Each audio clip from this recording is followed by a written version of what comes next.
Salut l'équipe, c'est Simon, je vous retrouve du coup, comme promis, sur les matchs de la Ligue Europa. Pour ce jeudi, la Ligue Europa, là, c'était un peu compliqué, mine de rien. Mais les matchs que j'ai choisis personnellement, au final, ils sont tous passés, je crois. Je suis pas sûr d'avoir fait de faute. Ah si, le Paoka. Le Paoka, je l'avais joué, et c'est la seule faute que j'ai fait au final.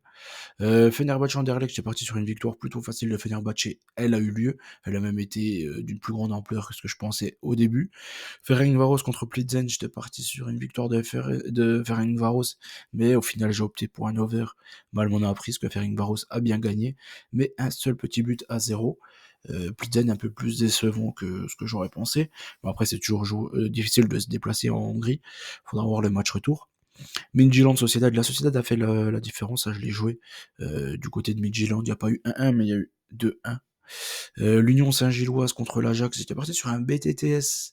Je voyais l'Ajax se qualifier, hein, moi, sur la double confrontation, mais je pensais pas qu'ils allaient gagner comme ça sur le terrain de l'Union Saint-Gilloise, un terrain qui est encore une fois une honte pour le niveau européen. Ils jouent sur un champ de patates à ce niveau-là et que tu joues en Belgique, pour moi c'est un scandale. Tout simplement c'est une honte absolue pour le football. Alkmaar contre Galatasaray, j'étais parti sur un BTTS, il a bien eu lieu. Galatasaray s'est fait écraser contre Alkmaar. D'ailleurs, là, j'espère entre guillemets, moi je m'en fous au final, qui passe entre ces deux équipes. Ces deux équipes joueuses et ces deux équipes super intéressantes à jouer pour le futur, pour les huitièmes de finale, parce que c'est deux équipes qui se livrent énormément, donc ça c'est cool. Mais Alkmaar, j'espère pour eux en tout cas, qu'ils vont pas se mordre les doigts de ne pas avoir totalement plié la double confrontation du coup sur le match aller. Parce qu'au final, ils ont gagné que 4-1. On va dire que 4-1. Parce que sur le match, ça devrait faire au moins 6-7-1, clairement, dans ce match-là. Donc attention à les gens en Turquie, tu te prends un rouge dès le début, et pour moi, Galatasaray est totalement capable de remonter ce score. Porto contre la Roma, j'étais parti sur un 0-0, il y a eu 1-1. Le PAOK Salonique, encore une fois, un match faussé par un carton rouge ici, contre le Steaua. Ils ont perdu 2 buts à 1 à domicile contre le Steaua à cause d'un carton rouge en première mi-temps, pour contestation, un peu comme Al Musrati pour Monaco. C'était à peu près le même cas ici. C'est le mec du Shakhtar là, c'est Tyson, ouais, c'est Tyson qui s'est pris un double avertissement du coup, et s'est fait expulser alors qu'il menait 1-0, et ils auraient dû mener 2-0. Samata, encore une fois, dans les attaquants les pas plus intelligents que ça, incapable de s'aligner sur son partenaire pour mener 2-0. Au final, il se met hors jeu. Je comprends pas ça, moi. Quand t'es tout seul devant le goal comme ça, comment tu peux pas t'aligner sur ton partenaire qui a plus qu'à te la décaler et que tu la pousses dans le but vide? Ça, pour moi, ça reste une anomalie dans le football, et les attaquants qui sont incapables de s'aligner sur leur partenaire, je trouve ça quand même dramatique. Enfin bref. Twente contre Bodo, ça c'était le bon match. Moi personnellement, j'ai vraiment cartonné dessus. J'étais parti sur la victoire de Twente. Bon, énormément de chat, hein, on va pas se le dire. Le petit but dans les arrêts de jeu et dans les dernières secondes, hein, de Van Bommel sur penalty. Donc de la chance, mais sur le match, Twente aurait dû, pareil, écraser cette équipe de Bodo, et maintenant ils auraient un match ultra compliqué du côté de la Norvège, où ils sont quasiment injouables, Bodo, chez eux. Donc ouais, malheureusement, je pense que les Hollandais, là, ils auraient dû vraiment plier l'histoire au match aller, et ça va être très compliqué pour eux au retour. On attaque du coup les matchs retour, la Roma contre Porto, Bodo contre Twente, Steaua Pauka, Gala à domicile, l'Ajax à domicile, mais ça semble plier. Pareil, il devrait y avoir des matchs déjà pliés, je pense, sur le match aller. Fenerbahçe, normalement c'est fait, donc ils sont pas du tout obligés d'aller gagner du côté d'Anderlecht. Et en fait, c'est quasiment tout, hein. Il y a l'Alkmaar aussi, normalement. Mais attention, une surprise est possible. C'est sur quoi, en tout cas, je serai parti sur ce jeudi. La Roma contre Porto pour commencer. La Roma a survolé les débats déjà au match aller. Encore une fois, il y a eu pas mal d'erreurs d'arbitrage ici.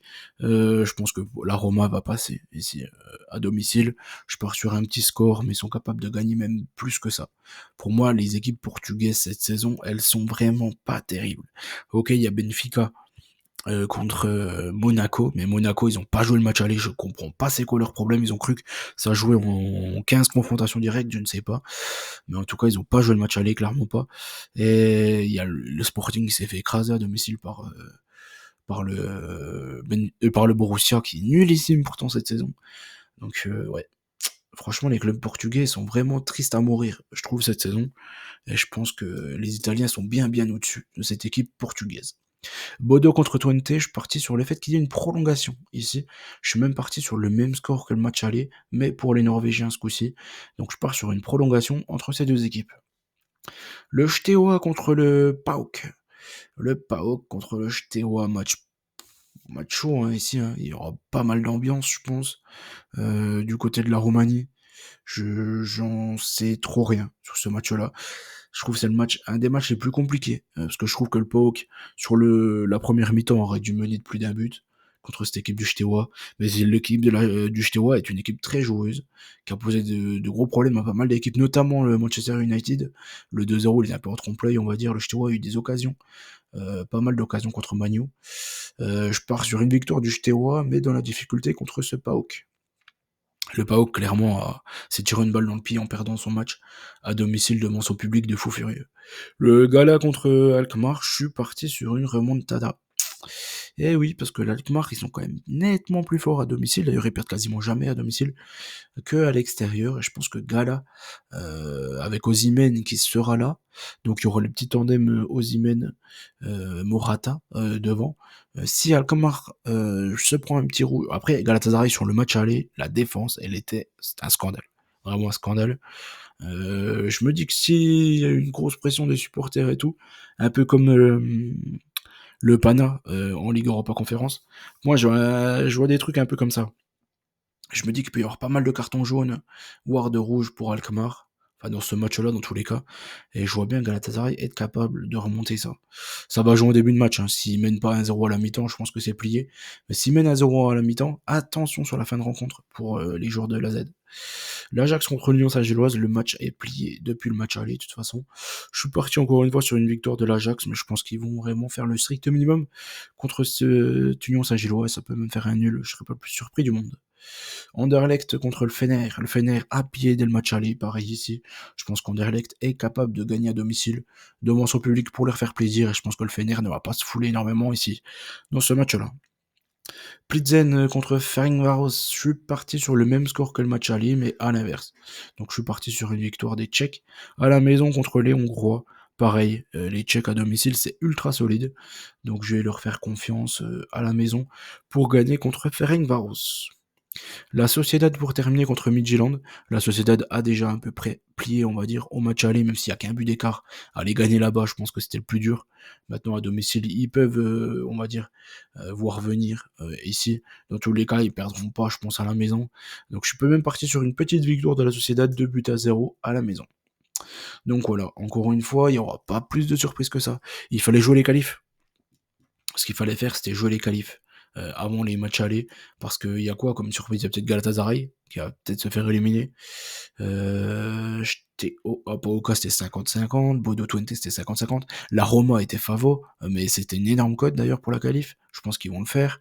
L'Ajax ils étaient une énorme cote, mais ils vont le faire. Fenerbahçe une bonne cote et ils vont le faire. Plitzen Ferencváros c'était 50-50, c'est compliqué d'en sortir un du lot. Et Sociedad Midtjylland, la Sociedad va le faire. Au final, c'est ça, il fallait jouer les qualifs sur les matchs, on va dire, où les grosses équipes étaient présentes. Donc voilà, j'espère que la vidéo vous a plu. N'oubliez pas qu'on gagne, on perd ensemble. Je vais faire la LDC et je vous souhaite bonne chance à tous. Ciao tout le monde.